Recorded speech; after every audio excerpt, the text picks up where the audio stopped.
नेपालको शिक्षा प्रणाली दुई स्तरीय प्रणाली बन्ने खतरामा छ। एक धनीका लागि, अर्को गरिबका लागि। त्यसैले सरकारी स्कुलको सुधारमा गम्भीर ध्यान दिन जरुरी छ। शिक्षामा लगानी बढाएर शिक्षकहरूलाई तालिम दिएर र स्कुल व्यवस्थापनमै सुधार ल्याउन जरुरी छ, विशेष गरी विकट जिल्लाका सरकारी स्कुलहरूमा। तर यति मात्रले पुग्दैन, किनकि व्यवहारमा भन्ने स्थिति फरक छ। थ्योरिटिकल्ली बालबालिकाले राम्रो शिक्षा पाए भने उनीहरूले भविष्यमा देशको नेतृत्व गर्न सक्छन् र नेपाललाई अझ बलियो बनाउन सक्छन् भन्न सकिन्छ। तर वास्तविकता धेरै फरक छ।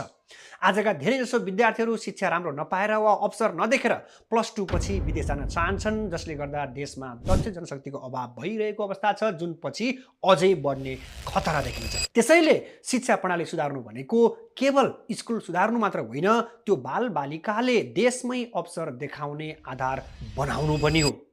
अब समस्या समाधान गर्न समस्या के हो त भनेर बुझ्न आवश्यक छ। त्यसो भए नेपालको शिक्षा प्रणालीको समस्या के हो त?